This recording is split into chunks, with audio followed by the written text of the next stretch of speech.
नचिकेता और यमराज की कथा। भारत की प्राचीन संस्कृति में यज्ञ, दान और सत्संग के बहुत महत्व बताया गया है। उस समय यह माना जाता था कि जो व्यक्ति यज्ञ करता है वह देवताओं को तृप्त करता है और पुण्य अर्जित करता है, लेकिन केवल बाहरी दिखावा करना या अधूरा दान देना सच्चे अर्थों में धर्म नहीं माना जाता था। इस सत्य को उजागर करती है नचिकेता की कथा, जो कठोपनिषद में वर्णित है। यह कथा केवल एक बालक की नहीं बल्कि उस अदम्य जिज्ञासा की है जो मृत्यु के रहस्य तक पहुंच जाती है। ऋषि बाजश्रवा ने एक विशाल यज्ञ का आयोजन किया। यह यज्ञ सर्व दक्षिणा यज्ञ कहलाता था, जिसमें यज्ञकर्ता अपनी प्रिय वस्तुएं दान में देता है। चारों ओर वैदिक मंत्रों की गूंज थी। ब्राह्मण, ऋषि, मुनि, ग्रामीण और याचक सब उपस्थित थे। बाजश्रवा ने दान देना प्रारंभ किया। लोग उनसे गायें, बैल, वस्त्र और अन्य सामग्री दान प्राप्त कर रहे थे, लेकिन नचिकेता नामक उनका छोटा पुत्र सब देख रहा था। उसने गौर किया कि पिता दान में बूढ़ी, दुबली और दूध न देने वाली गायें दे रहे हैं।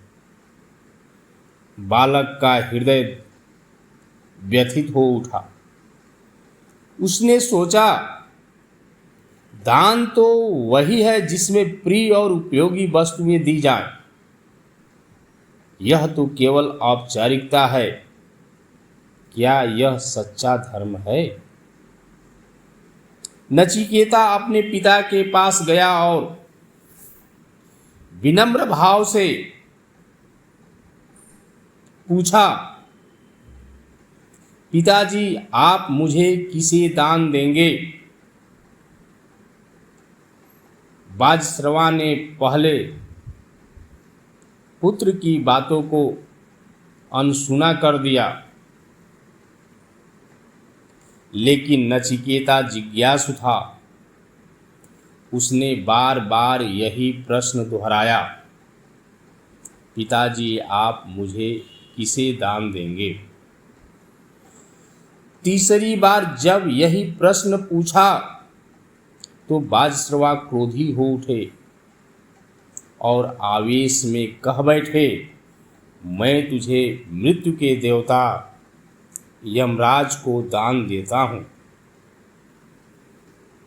नचिकेता आज्ञाकारी पुत्र था। उसने पिता के वचन को सत्य मान लिया। बालक निडरता से मृत्युलोक की ओर चल पड़ा। यमराज के द्वार पर पहुंचकर उसने देखा, वहां सन्नाटा था। चारों ओर एक गहरी गंभीर छाया थी।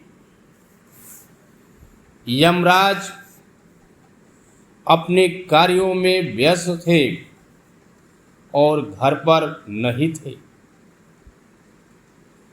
नचिकेता ने द्वार पर ही धैर्यपूर्वक प्रतीक्षा की। एक दिन बीत गया, दूसरा दिन भी बीत गया और तीसरा दिन भी बीत गया। बालक नचिकेता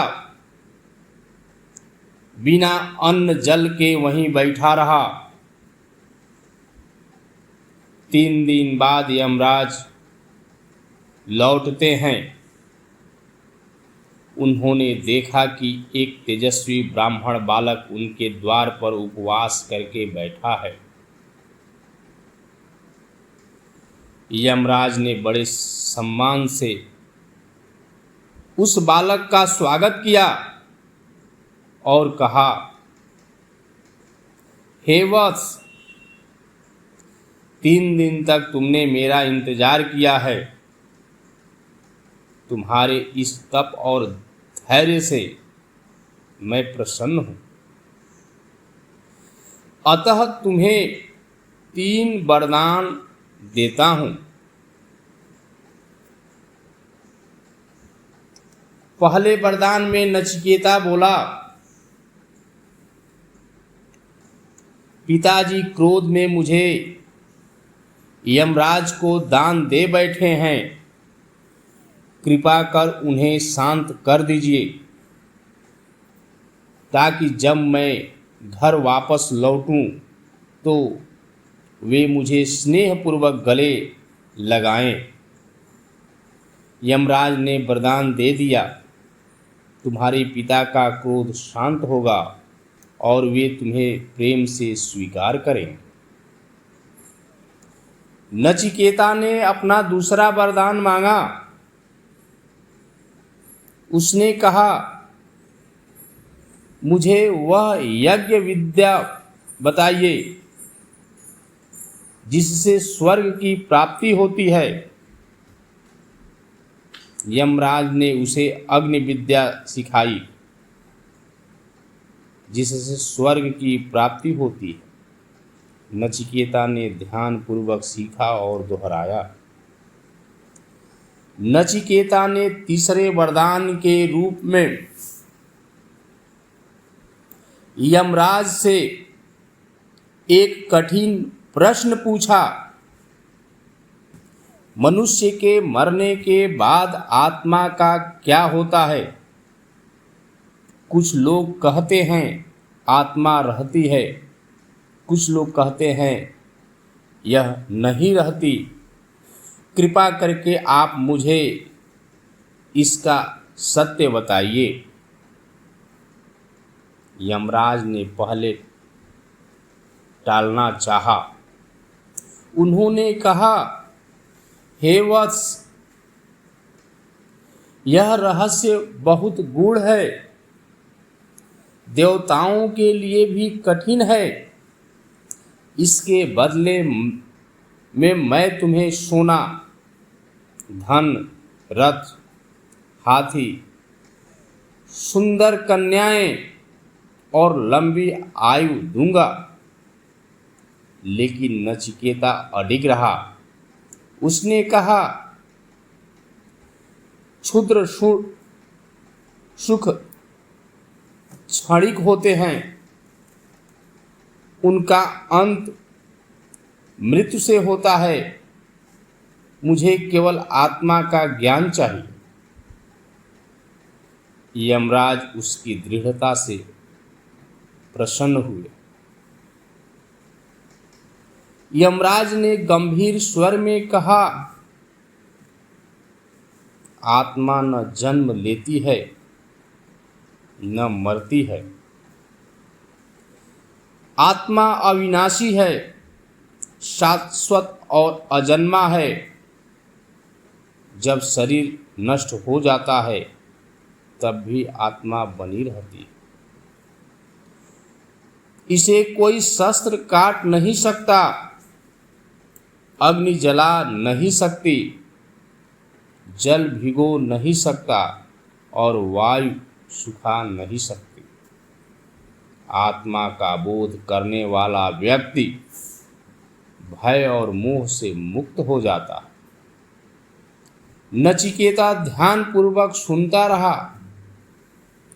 उसकी आंखों में तेज और मन में शांति भर गई। ज्ञान प्राप्त करने के बाद नचिकेता यमलोक से लौट आया। उसके पिता ने उसे गले लगाया। नचिकेता अब केवल बालक नहीं रहा, बल्कि सत्य का ज्ञाता बन गया। उसकी कथा आने वाली पीढ़ियों को यह सिखाती रही है कि सच्चा धर्म केवल बाहरी यज्ञ या दान में नहीं बल्कि आत्मा के ज्ञान में है। भोग और वैभव नश्वर है, आत्मा ही अमर है। सत्य और जिज्ञासा। नचिकेता ने कठिन प्रश्न पूछकर सत्य की खोज की। धैर्य और निडरता। मृत्यु के द्वार पर भी वह डटा रहा। ज्ञान की श्रेष्ठता। भोग और वैभव क्षणिक है, आत्मा ज्ञान का शाश्वत है। कहानी अच्छी लगी हो प्लीज़ लाइक करें, कमेंट करें, शेयर करें।